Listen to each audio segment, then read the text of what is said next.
De volta com o programa Opinião aqui pela sua TV Cultura, TV Nova. Hoje nós estamos falando como é que os jovens conseguem enxergar a política hoje em dia. O Erlisson Melo e Maria Eduarda, estudantes de medicina da UFPE, aqui no campus de Caruaru, estão debatendo aqui comigo esse assunto. E eu falava com a Maria Eduarda no finalzinho do outro bloco, que ela dizia que os políticos procuram ter sempre a mesma conversa, a conversa bonitinha, para que todo mundo caia na lábia deles. Então, significa, Maria Eduarda, que eles estão repetindo o discurso do melhor. Vamos dizer que nós temos 5 candidatos, 6 candidatos, eles veem qual é o discurso que é mais engraçadinho, mais bonitinho, e aí todo mundo diz a mesma coisinha para enganar o povo. Seria mais ou menos isso, não? Sim, e eu acho também que os discursos beiram a superficialidade. Então, eu falo o que eu acho que as pessoas querem ouvir sobre saúde, mas eu não me aprofundo sobre o tema. E quando sou questionado, também não consigo discorrer sobre o tema de acordo com a realidade, entende? Entendo. Você já viram algum debate ultimamente, não? Sim, estamos recebendo alguns candidatos lá na faculdade. E eles estão comentando sobre os temas. Eu pergunto, o que você acha dos debates? Você acha que o político naquela hora, primeiro quando está debatendo um com o outro, não está faltando mais liberdade para ele perguntar o que quiser o outro, não, para escancarar, para todo mundo ver realmente, cair a máscara de cada um? Não acha que é muito feijão com arroz? Ou de repente, quando vocês estão lá e eles vão perguntar a cada um de vocês e vocês vão questionar o que eles estão querendo passar, eles são superficiais? Eu acredito, quando eu vejo um debate, que não parece ser um debate de verdade. Às vezes, não parece nem ter ouvido a pergunta do outro. Quando um fala, o outro responde qualquer coisa que ele queria falar. Ele usa aquele momento como mais alguns minutos de propaganda eleitoral. Os debates que são televisionados, transmitidos por rádio, eles trazem para muitos candidatos mais minutos de propaganda eleitoral e não uma discussão política. O que é que vocês acham daquele pessoal que fica em pé no meio da rua segurando umas bandeiras? Honestamente. Eu nunca entendi por que isso acontece, assim. Eu nunca entendi qual é o impacto que isso gera, sabe? Ter um nome ali que eu vou passar e eu vou ver aquele nome, se eu não sei o que é que esse nome pensa, qual é o partido desse nome, quem é o vice desse nome, sabe? Eu acho essa superficialidade que traz, a cor, o nome, o número, nada mais.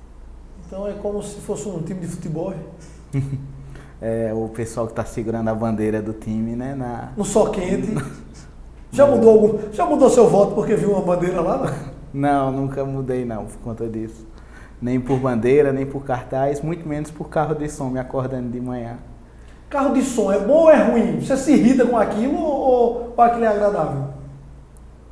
Eu só consigo ficar muito com raiva do candidato que consegue fazer aquilo. Na minha cidade, inclusive, eu vejo que não é respeitada a legislação quanto a isso.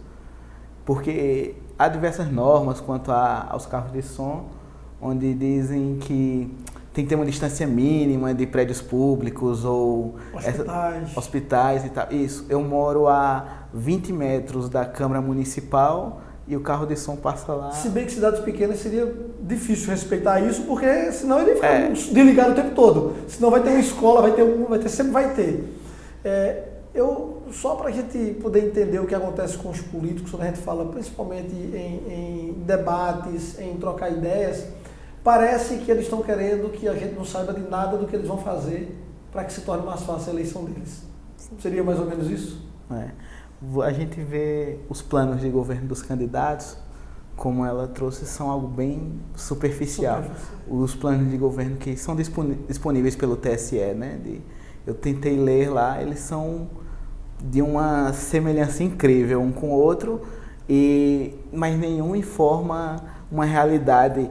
Tem diversas propostas, mas sem informar como será aplicada a proposta. Tá bom, Erlisson Melo e Maria Eduarda, muito obrigado pela presença de vocês, obrigado pelo bate-papo. Eu espero que você tenha entendido aí mais ou menos como é que o jovem vê a política aqui em Pernambuco. Agora é a hora do CDC, nós vamos discutir aquele tema com um advogado sempre aqui presente e vamos tentar tirar a sua dúvida agora aqui pela sua TV Nova.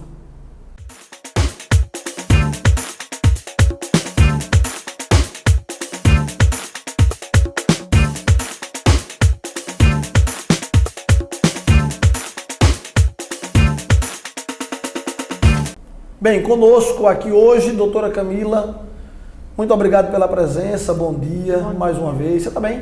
Tudo jóia, e você? Bem, também, graças a Deus. Tem viajado muito, não? Mais ou menos, mais ou menos. Vamos preparar, vamos viajar, que a única coisa boa que a gente leva da vida são as viagens, viu? A gente sempre tem uma história nova para contar, pelo menos eu amo, adoro viajar. E a gente tem um programa de viagem chamado Eu Fui, e esse programa é maravilhoso. Pensa como eu adoro quando eu estou escalado para viajar. Falou em viajar, eu trabalho com o maior prazer do mundo, se é que eu trabalho com prazer também em tudo que eu faço no jornalismo, mas mais ainda, o prazer é maior. Veja só, a gente tem um problema para resolver hoje do Paulo Sobral, é do Pina, no Recife. Ele conta a seguinte história, que fez uma compra e ficou atrasado o pagamento. E aí, esse pagamento em atraso, atrasou um segundo mês e um terceiro mês. De repente, ele está em casa, uma pessoa entra em contato com ele e diz: Paulo, eu estou vendo uma coisa aqui, não sei se está certo ou errado, mas esse Paulo Sobral é você? E aí ele foi olhar no Facebook, a dona da loja simplesmente chegou no Facebook e disse: Paulo, venha pagar o que deve, já faz 2 meses de atraso, velhaco. Isso é comum agora nas redes sociais, né? Olha, desculpa, mas é um absurdo que essa pessoa fez. Você, enquanto dono de alguma empresa, um prestador de serviço, você pode cobrar a quem lhe deve, certo? Porque se eu presto um serviço para você, sua obrigação é me pagar. Se você não me paga, eu posso lhe cobrar. Contudo, essas cobranças devem ser proporcionais. Eu não posso fazer uma cobrança onde eu exponha a pessoa a qualquer tipo de vexame ou até ameaças. Isso aí tá completamente errado. Existe aí o CDL, né? O SPC, o Serasa, os órgãos protetivos estão aí para isso. Exatamente. Existem várias formas de você fazer uma cobrança. Você manda cartinha para casa da pessoa: você está devendo, desde tal, o valor é esse, com juros e multas, se houver previsão. Se fez o pagamento, desconsidere o aviso, certo? Ligar, também não é ligar todo dia, toda hora, né? Ligar em horário comercial. Fulano se encontra? Não, tá bom, obrigada. Quer deixar algum recado? Não, porque a cobrança tem que ser direcionada a ele. Se ele tiver, fala com ele, explica. Mas aí, você expor o nome da pessoa nas redes sociais, você chamar a pessoa de velhaco, é um absurdo. Aí já foge completamente do que o CDC permite. E Camila, ele está dizendo aqui o seguinte, que desse dia em diante as pessoas começaram a brincar com ele, como se colocasse o sobrenome dele, Paulo Velhaco. Quer dizer, isso é um absurdo. E ele pergunta: o que é que eu devo fazer? Ele deve entrar com ação de danos morais, que provavelmente até a sentença, o que ele vai ganhar de danos morais, dependendo do valor do débito, pode até ser superior. Ele diz aqui que não pagou mais a dívida. Eram 6 parcelas, ele tinha pago 2, atrasou mais 2 e agora atrasou as 4. Está 4 parcelas em atraso. Aí ele também não deveria ter feito isso. Eu sei que na hora da raiva o ser humano é movido através de impulsos. Mas ele não deveria ter feito isso. Ele deveria ter pago as demais, pago todo o débito, né, o que vinha, que já tinha se vencido e o que estava para se vencer, e entrar com ação, porque o que ela fez com ele, ela expôs ele ao ridículo, né? É uma situação vexatória e que vem criando uma certa humilhação posterior, porque se os amigos dele estão chamando ele de velhaco, como um sobrenome, de repente ele vai ganhar aqui o que está devendo lá para pagar. Exatamente. E ainda vai ganhar um bom dinheiro para dizer: nunca mais faça isso com ninguém.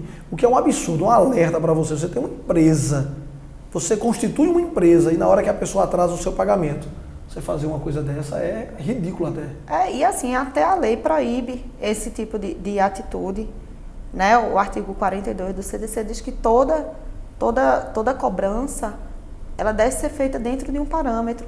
Eu não posso ameaçar ninguém na hora de uma cobrança.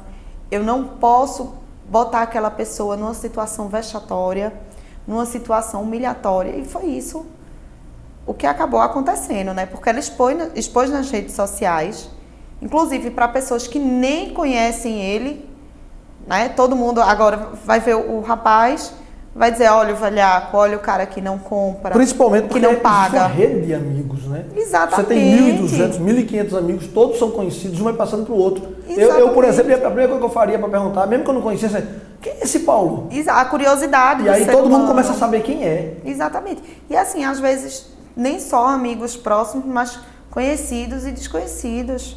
Ela expôs ele ao ridículo, ela não poderia ter feito isso, então ele tem como buscar os direitos dele, danos morais, inclusive até questões criminais, ele pode dar uma olhada nisso, fazer um BO pelo xingamento, alguma coisa nesse sentido, e aí para ver se as pessoas aprendem a cobrar respeitar. direito. Isso é um absurdo. Paulo, espero que esteja respondida aí a sua pergunta. Eu quero rapidamente, o tempo está esgotando já, falar só uma coisa rapidamente. Fala de Compesa. Certo. Muita gente está sem água, mas a conta chega com valores altos. O que a pessoa faz? Vai no Procon? Olha, todo mundo que tem uma rede de esgoto em casa, mesmo que não chegue água, paga uma taxa, que chama taxa de esgoto. Se essa taxa estiver vindo muito elevada, certo? É bom ir lá na Compesa e pedir uma revisão, para eles darem uma analisada nesse valor que está sendo cobrado. Se não for possível, procurar Procon, até mesmo o Ministério Público. Porque quando envolve uma quantidade maior de pessoas, que a gente sabe que isso é um problema que está bem corriqueiro, atingindo várias pessoas, procurar até o Ministério Público. Crise de água. Para que o Ministério Público veja a possibilidade, se atende os requisitos de uma ação civil pública contra a Compesa. Ou então, se não quiser ir no Ministério Público, falar com o promotor, procurar o Procon até o próprio juizado ou a Justiça Comum. Ok, doutora Camila, muito obrigado. Eu que E vamos agradeço. viajar mais, né? Se Deus quiser. Olha, muito obrigado você que acompanhou aí o programa Opinião. Se você quiser apenas ficar bem informado, pode ver qualquer telejornal. Se você quer ficar bem informado e ainda formar a sua opinião, aí você vem aqui com a gente. Um forte abraço, até amanhã, se Deus quiser. Tchau.